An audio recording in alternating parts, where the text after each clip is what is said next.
¿Qué tal, chicos? Bienvenidos nuevamente al curso intensivo de anatomía e histología. En el tema de hoy, en anatomía, tocaremos un elemento muy importante o empezaremos a ver lo que es los elementos que se encuentran a nivel pélvico. Para saber todos los elementos que se encuentran a nivel pélvico, primero tenemos que hablar sobre las estructuras óseas que me van a proteger y cubrir dichos órganos. Entonces, primero que nada, un repaso un poco de lo que sería el sacro. El sacro es la unión de los 5 huesos sacros. ¿Se acuerdan que en la primera clase, hablamos de que esos estaban compuestos, estaban separados por unos cartílagos?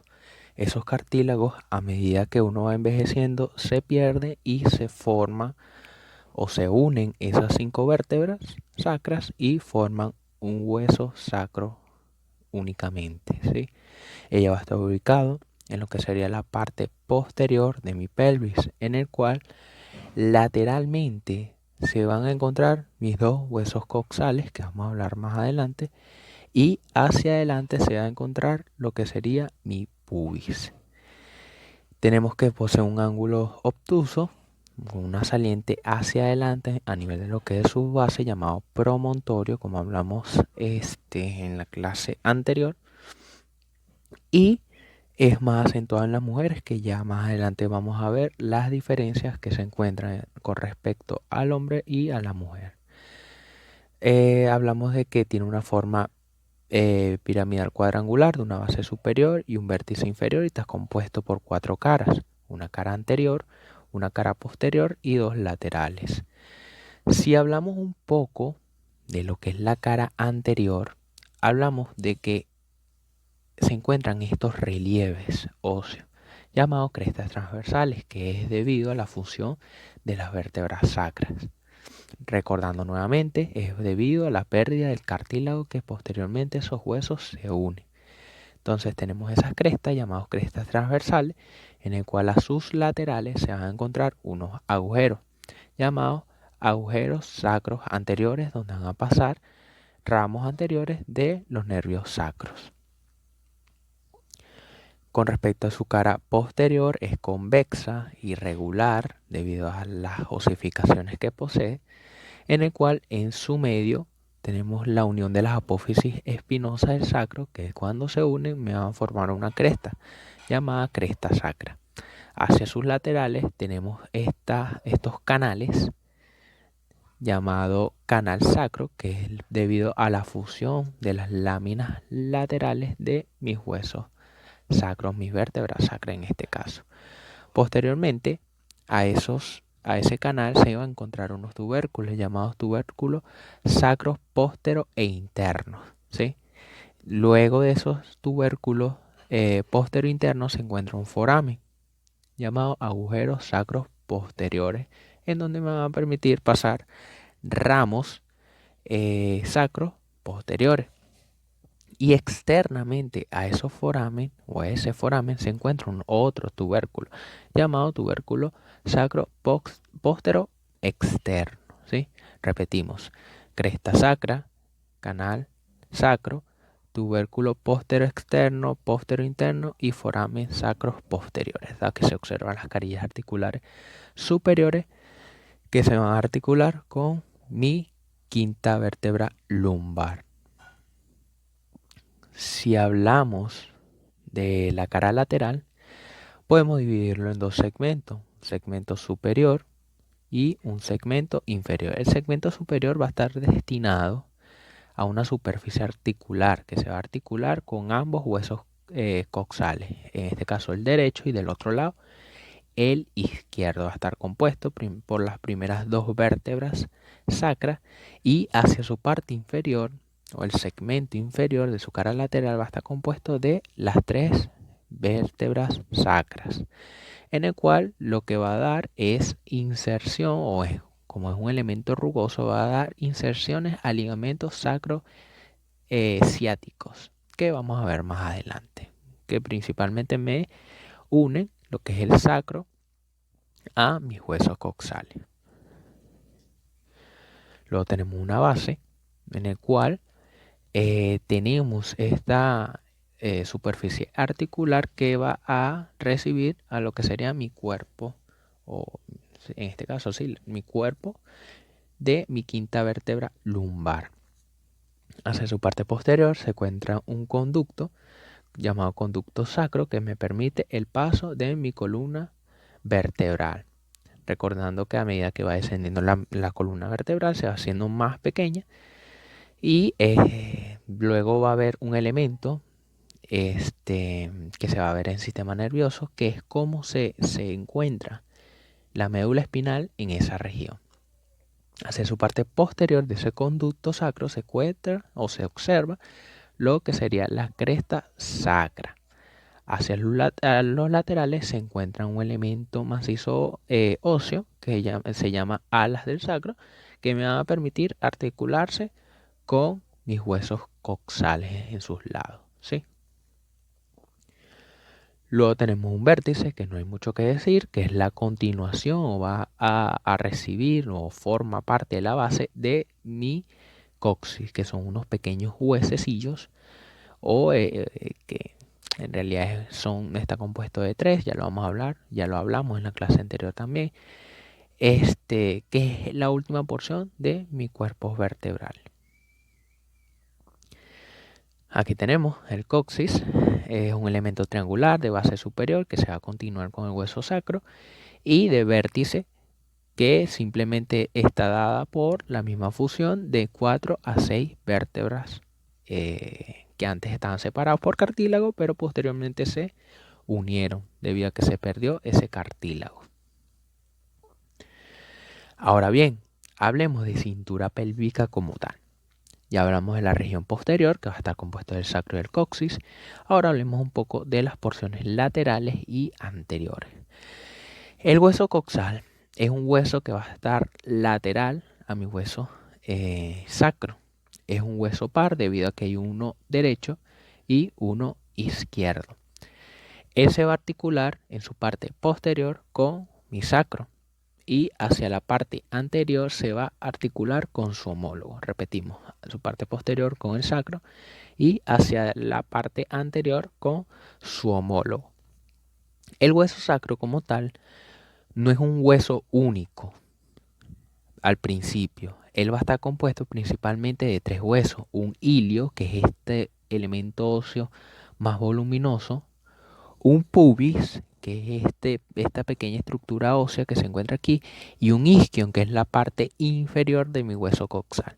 Ellos primeramente estaban unidos por cartílago y luego ese cartílago se perdió y se formó un único hueso llamado hueso coxal. Repetimos, tres porciones, un ilio, un pubis y un isquion. Estaban unidos por cartílago, se perdió y se fusionaron y formaron mi hueso coxal. ¿Sí? Hay uno derecho y uno izquierdo, que ya vamos a hablar más a detalle. Ahora bien, hablemos primero de la cara lateral. Si hablamos de la cara lateral, tenemos esta cavidad llamada cavidad cotoloidea. Hay unas literaturas que te la dicen como escotadora acetabular, que es principalmente donde se recibe la articulación coxofemoral. Es aquí en donde va a llegar lo que sería la cabeza del fémur y me va a formar la articulación coxofemoral, es decir, la unión del hueso coxal con el fémur.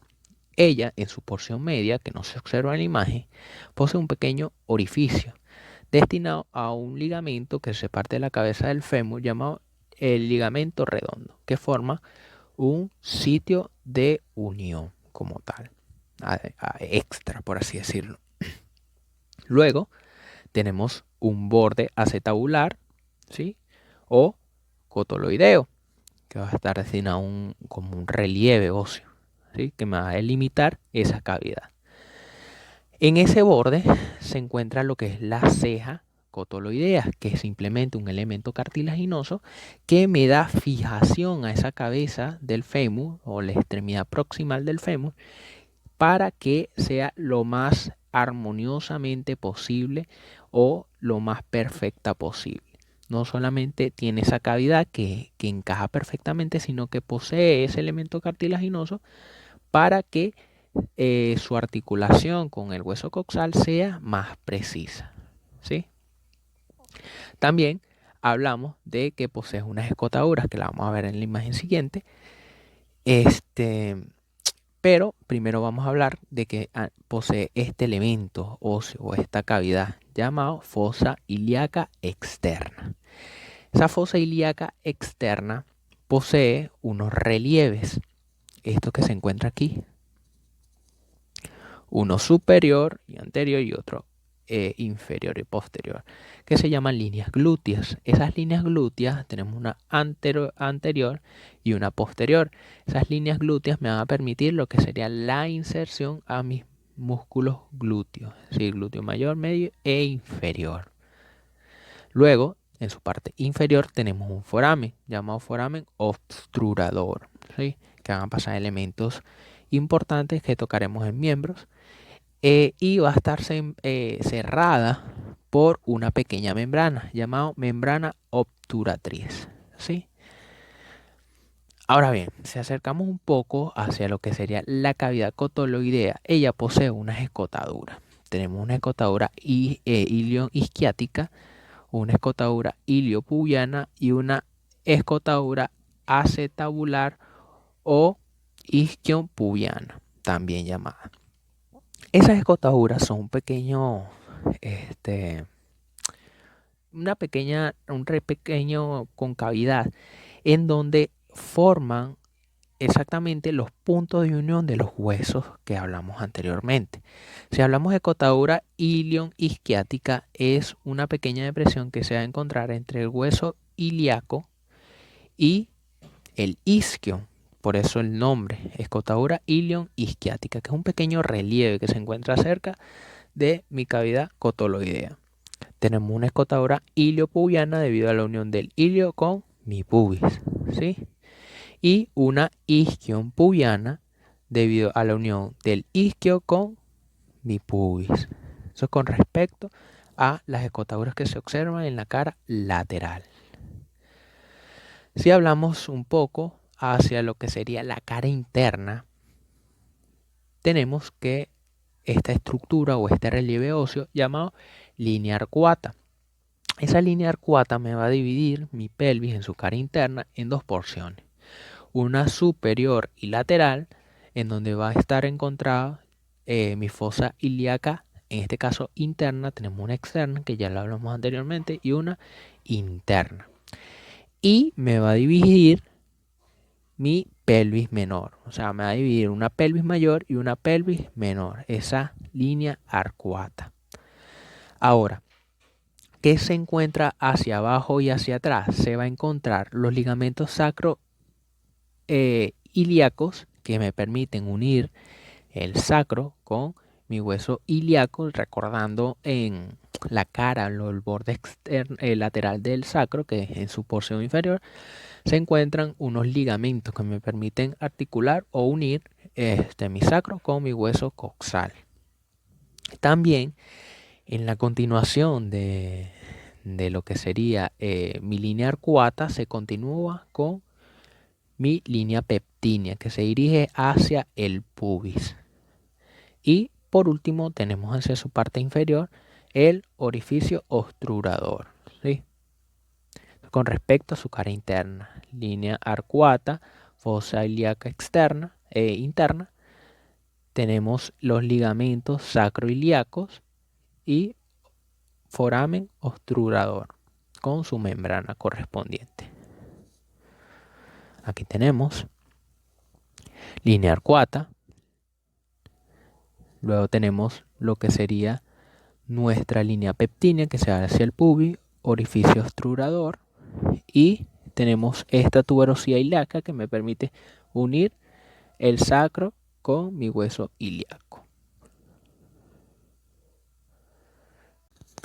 Si hablamos de lo que sería un borde anterior, hablamos de unos elementos muy importantes. Entonces, de arriba hacia abajo tenemos la espina ilíaca antero superior, en el cual me da inserción a ciertos elementos importantes, por lo menos la cintilia iliopubiana, que la vamos a ver más adelante, que forma parte de lo que es el arco crural, va a dar inserción a algunos elementos tendinosos y musculares, como los músculos oblicuos, que me van a cubrir las porciones laterales de mi pared abdominal. Luego tenemos una pequeña escotadura para el paso del músculo psoas ilíaco. Ese músculo psoas ilíaco es un elemento muy importante para flexionar lo que sería miembro inferior. En su parte inferior tenemos una espina ilíaca antero, pero en este caso inferior. Tenemos una superior y una inferior, en el cual ese inferior me va a dar inserción al músculo recto femoral.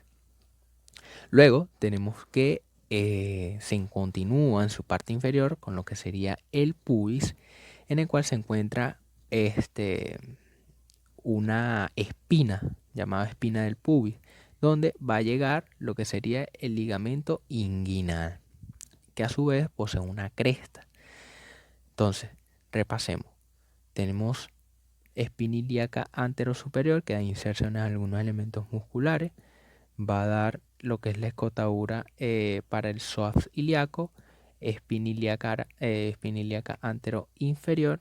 Tenemos el pubis y por último tenemos la cresta del pubis con su espina que me da inserción al ligamento inguinal.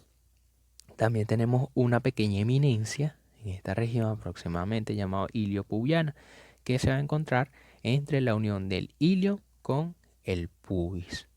Si vemos una imagen en esta región, tenemos espina ilíaca anterosuperior, una escotadura destinada al psoas ilíaco. Espina ilíaca antero-inferior, tenemos nuestra eminencia iliopubiana, entre la unión del ilio y el pubis. Se continúa con mi pubis, se encuentra en el ángulo del pubis y mi espina del pubis, que me va a dar inserción al ligamento inguinal. Luego tenemos un borde posterior, en el cual va a estar compuesto por una cresta ilíaca postero superior, en este caso, ¿sí?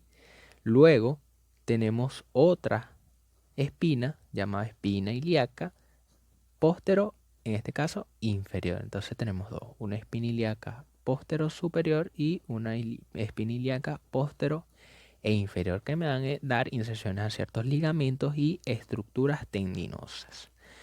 Luego de ese espina ilíaca postero inferior se encuentra una gran concavidad, ¿sí? Una gran escotadura, llamada escotadura ciática mayor, en donde van a pasar ciertos elementos muy importantes, como es el músculo piriforme y el nervio ciático, ¿sí? Muy importante que se sepa. Hacia la parte inferior se encuentra una espina, llamada espina ciática, que da inserción a este ligamento que se observa aquí, llamado ligamento sacroespinoso, que me unen al sacro con la espina. En la parte inferior de esa espina se encuentra otra escotadura, llamada escotadura ciática, en este caso menor. Si hay una mayor, debe haber una menor. Y por último tenemos esta rugosidad que se encuentra a nivel de lo que es el pubis, ¿sí? Que se llama, del isquion, perdón, que se llama tuberosidad isquiática, que va a dar principalmente inserciones a elementos tendinosos. Repetimos: espina ilíaca postero superior, espina ilíaca postero inferior, escotadura ciática mayor. Tenemos aquí la espina ciática, escotadura ciática menor, y tenemos nuestra tuberosidad isquiática. Aquí tenemos una imagen, tuberosidad. Aquí tenemos lo que es un tubérculo o la tuberosidad ilíaca, que me da inserción al hueso sacro. Aquí se va a articular. Y tenemos una espina ilíaca postero superior, una postero inferior, una escotadura ciática mayor, una espina ciática, una pequeña escotadura llamada escotadura ciática menor y la tuberosidad isquiática. Cabe recalcar que ella a su vez posee unos ángulos. Posee un ángulo, ya les decimos, un ángulo anterosuperior, un ángulo posterosuperior, un ángulo medial que está dado por el pubis y uno postero e inferior. ¿Sí? Eso es con respecto a los elementos que se pueden observar en lo que serían mis huesos o en mis huesos coxales en sus distintas caras y bordes. Ahora bien, ¿cuál es la diferencia entre la pelvis de un hombre y una mujer? Bueno, primeramente, decimos que la estructura ósea en la mujer es mucho más ligera, es mucho menos densa que una estructura ósea de un hombre, generalmente. Otra diferencia que tenemos es que la pelvis mayor, es decir, esta región que se encuentra aquí, este orificio me delimita mi pelvis mayor y mi pelvis menor, que se van a encontrar los órganos, en este caso vejiga, órganos genitourinarios, todo como tal. Suele ser más delgada nuevamente y en el caso de los hombres suele ser mucho más voluminosa. Con respecto al orificio, en el caso de las mujeres suele ser más redondeado, mientras que en el hombre suele ser un poco más triangular. ¿Sí?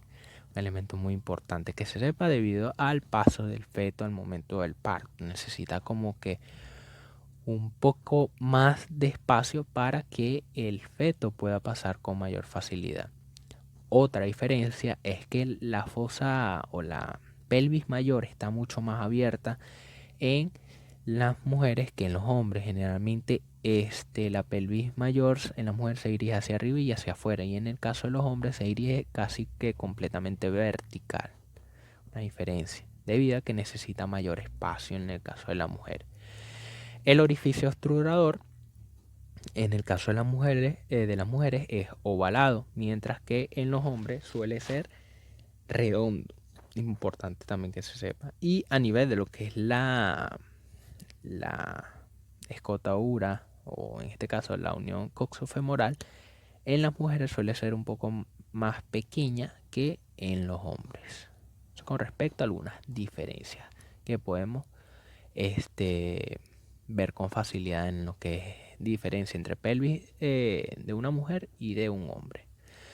Ahora bien, hablemos del perineo. El perineo es como, podemos definirlo como unos elementos musculares, membranosos y ciertas estructuras tendinosas que van a formar mi piso de la pelvis, en el cual va a estar una vista lateral, esto es anterior, esto es posterior. Hacia atrás se va a encontrar lo que es el recto, este órgano que se observa aquí, o esta estructura que se observa aquí, y hacia la parte anterior se van a encontrar lo que son los órganos genitourinarios. Ese perineo va a estar delimitado por lo que sería un marco osteofibroso, que ya nos hablamos anteriormente, que va a estar compuesto por mis huesos sacros y mis huesos coxales, que me van a delimitar esa estructura como tal. Tiene un límite hacia adelante, que va a estar dado por lo que es el pubis. Lateralmente va a estar delimitada por lo que es el isquio pubiana, la unión del isquio con el pubis. Y se dirige hacia la parte posterior y va a estar delimitada por lo que sería el sacro y mi coxis. Repetimos, delimitado hacia adelante el pubis, lateralmente la unión isquio-pubiana y hacia atrás el sacro con el pubis. Ella, a su vez, tiene unas relaciones. Superficial va a estar compuesta de piel y un plano profundo va a estar compuesto de una aponeurosis pelviana, que va a recubrir todas esas estructuras que se van a encontrar en esa región. Sin embargo, a nivel de lo que es superficial, se puede dividir en dos porciones. Un perineo anterior, que es de aquí hacia acá, todo lo que se encuentra anterior, que va a estar compuesto por órganos urogenitales, y un perineo posterior, que únicamente va a estar formado por lo que sería el recto. Repetimos. Hacia adelante va a estar el perineo anterior, que va a estar compuesto de órganos urogenitales, y hacia la parte posterior van a estar lo que sería el recto. Ahora bien, si hablamos un poco de lo que sería el diafragma pélvico, que son todos esos elementos musculares que observamos aquí, van a estar compuestos de algunos músculos como tal. Aquí se los coloqué: músculo elevador del ano, el coccigio, músculo obturador y la aponeurosis que la recubre.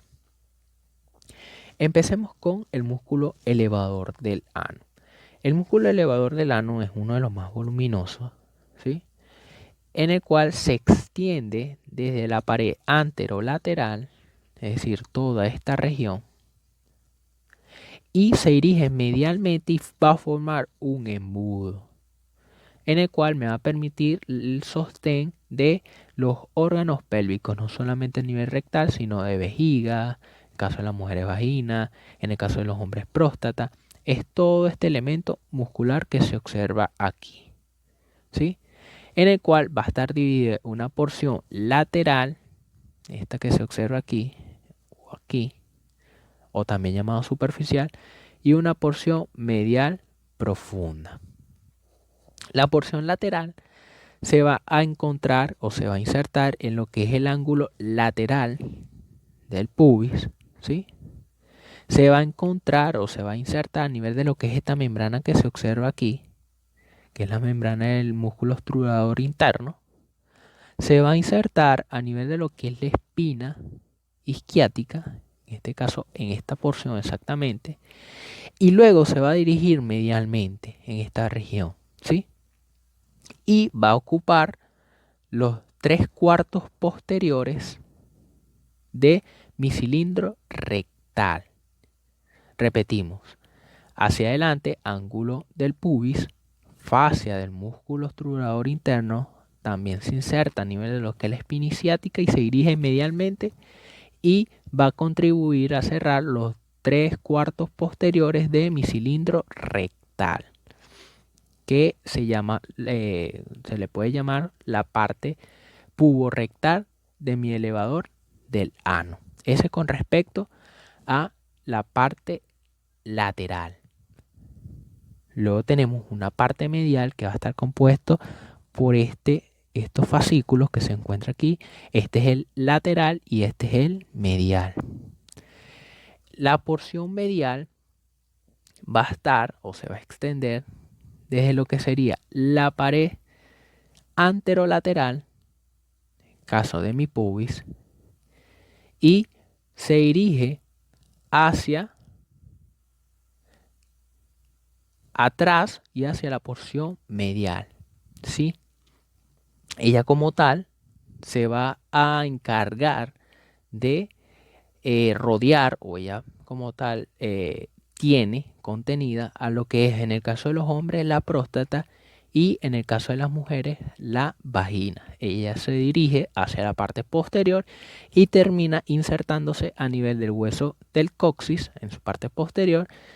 Va a insertarse a nivel de lo que es el borde posterior y lateral y un poco anterior de mi recto. Repetimos: la porción medial, esta que se observa aquí, se va a insertar, o también llamado profunda, se va a insertar a nivel del pubis adelante y un poco hacia la parte anterolateral. Se dirige hacia atrás, recubriendo o sosteniendo los órganos que se encuentran yacentes, en este caso en el hombre la próstata y en la mujer la vagina, y se dirige hacia lo que es el hueso del coxis para insertarse en la cara un poco posterior, y lateral y anterior de mi recto, que se observa en esta región. Él se une como tal a su homólogo entre lo que sería el canal anal, ¿sí? Estos elementos, lo que es el músculo elevador del ano, va a estar inervado por lo que sería el plexo sacro, específicamente la tercera rama de ese plexo, ¿sí? A nivel de lo que es, cabe destacar que a nivel de lo que es la mujer, también contribuye a formar un hiato, un orificio entre lo que sería la vagina e uretra, ¿sí?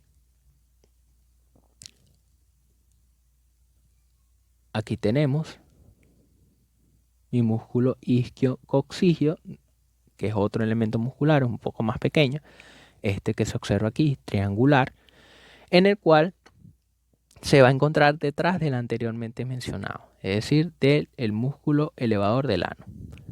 Él se va a insertar a nivel de lo que es la espina isquiática o espina ciática, se va a insertar a nivel de lo que es el ligamento sacroespinoso, que es un ligamento que se va a insertar proveniente del sacro hacia la espina, y se va a insertar en la parte más profunda de la fascia pelviana.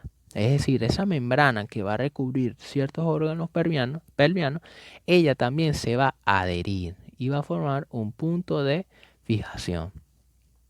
También se va a insertar a nivel de lo que es la fascia del músculo obturador interno. Entonces, repetimos, se va a insertar a nivel de lo que es la espina isquiática o ciática, se va a insertar a nivel de lo que es el ligamento sacroespinoso, también se va a insertar a nivel de lo que es la fascia pelviana y de la membrana del obturador interno.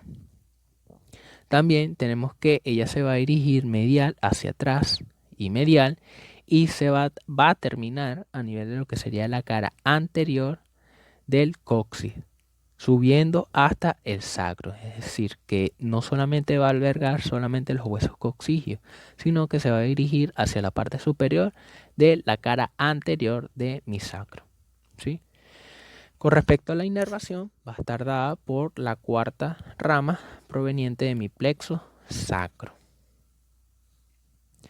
Y por último tenemos la fascia pelviana. La fascia pelviana no hay mucho que decir. La fascia pelviana es principalmente una lámina fibrosa que recubre lo que sería la pared de la pelvis menor. Es decir, ella va a recubrir todos los órganos que se encuentran a nivel de lo que sería mi pelvis menor.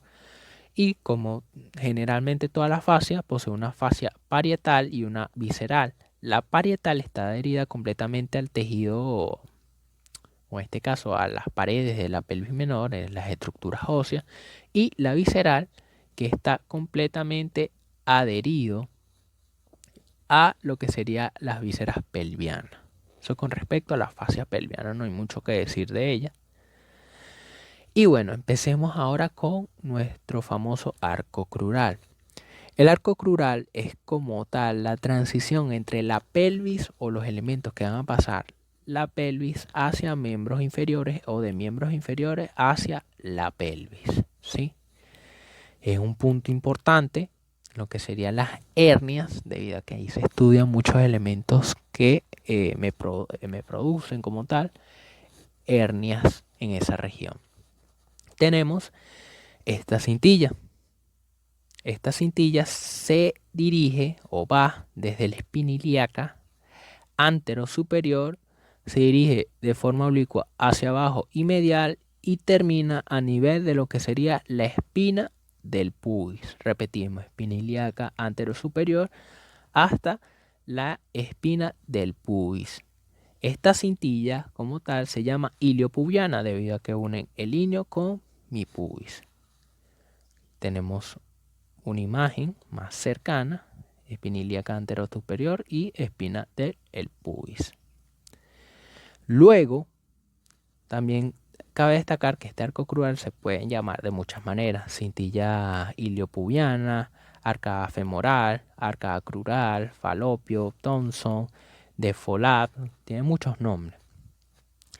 Pero generalmente se le llama arco crural. Entonces, tenemos otra cintilla. Luego de esa cintilla, esta que se observa aquí, tenemos la iliopubiana. Se desprende una cintilla llamada iliopeptinia. Ilio, debido a la unión de la cintilla iliopubiana, y peptinia, debido a que va a estar íntimamente relacionado a la membrana peptinea, el músculo peptineo como tal, en el cual me va a dividir dos celdas o dos espacios. Una celda externa, músculo nerviosa, y una celda interna vascular, o también llamada celda, o también llamado anillo crural. Importante. Entonces la cintilla ilopeptinia me va a dividir una celda externa y una interna, una para elementos musculares y nerviosos y otro para elementos vasculares, o también llamado anillo crural. Entonces, si hablamos primero del espacio externo o la celda externa, va a estar compuesto del paso del psoas ilíaco, que es un músculo importante para lo que es miembros inferiores. Por encima de ese psoas ilíaco va a pasar este nervio que se observa aquí, llamado nervio crural. Es importante, se va a encargar de inervar ciertas estructuras a nivel de lo que es el muslo. Y hacia la parte externa de ese espacio externo se va a encontrar lo que es el nervio femorocutáneo, que también se va a encargar de inervar ciertas estructuras en esa región, ¿sí? Entonces nuestra celda externa está compuesta de un músculo psoas ilíaco, el nervio crural y nuestro nervio femorocutáneo. A nivel de lo que es la celda interna, se va a encontrar, primero que nada, este engrosamiento, este que se observa aquí, ¿sí? Que es un cúmulo de todos esos elementos fibrosos provenientes de la cintilla iliopubiana. Este engrosamiento, como tal, se llama ligamento de Gimbernal, ¿sí? Que es como tal una acumulación de esos elementos fibrosos provenientes de mi cintilla iliopubiana. Ligamento de Gimbernal. Luego de ese ligamento de Gimbernal se desprende esta membrana que va hacia la parte inferior, ¿sí? Que va a recubrir la parte o va a recubrir mi músculo pectíneo, llamado ligamento de Cooper. Entonces, cintilla iliopubiana, ligamento de Gimbernal y ligamento de Cooper, ¿sí? Que me va a limitar lo que sería mi celda interna. Aquí tenemos ligamento de Gimbernal y mi ligamento de Cooper, ¿sí? Que va hasta lo que sería la cintilla iliopectínea en este caso. Ahora bien, van a salir ciertos elementos fibrosos que me van a dividir esa celda en tres porciones, ¿sí? Una interna, que va a estar compuesto por lo que sería un elemento, por un ganglio, en el cual tiene un nombre llamado ganglio de Cloquet, este verdecito que se observa aquí, que es el más medial, cercano al ligamento de Gimbernal. Lateralmente o en el cuadrante medio, en la celda media, se encuentra lo que es la vena femoral, que si sabemos los elementos venosos se van a encargar de llevar sangre hacia lo que sería el corazón. Entonces va a ser de vena femoral a vena ilíaca externa, ¿sí? Repetimos, en celda media se va a encontrar lo que es la vena femoral, que se va a transformar en vena ilíaca externa. Y en su celda externa se va a encontrar lo que es la arteria ilíaca externa, que posteriormente, cuando pasa ese ligamento o ese espacio, se va a transformar en arteria femoral, ¿sí? Ahora repetimos, la celda interna va a estar compuesta de ligamento de Gimbernal, ¿sí? De Cooper, músculo pectíneo en su parte inferior, que es este que se observa aquí. Y a nivel de lo que es la cintilla iliopubiana, me va a soltar ciertos tabiques que me van a dividir en tres celdas más, donde se va a encontrar el ganglio de Cloquet medial, o interno, mejor dicho. Medialmente se va a encontrar lo que es la vena femoral, que se va a transformar en vena ilíaca, y externamente se va a encontrar lo que es la arteria ilíaca externa, que se va a transformar en arteria femoral. Esos son todos los elementos que van a pasar a nivel de lo que sería mi arco crural. Aquí tenemos también una imagen donde se observa los elementos que van a pasar a nivel de lo que es la celda externa, que es el músculo psoas ilíaco, mi nervio crural en su parte superior, cabalgándolo en algunas literaturas dice, y externamente se va a encontrar lo que sería el nervio femorocutáneo. Aquí tenemos una imagen.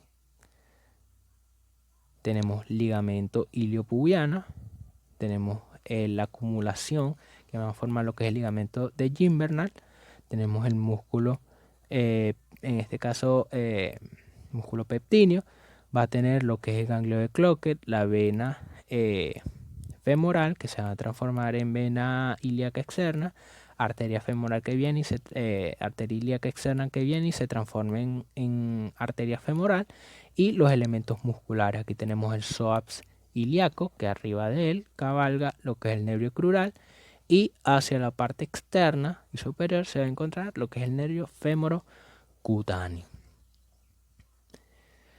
Y bueno chicos, esto fue la clase de hoy. Cualquier pregunta, inconveniente, lo pueden hacer a través de las redes. Y bueno, nos vemos en la siguiente clase.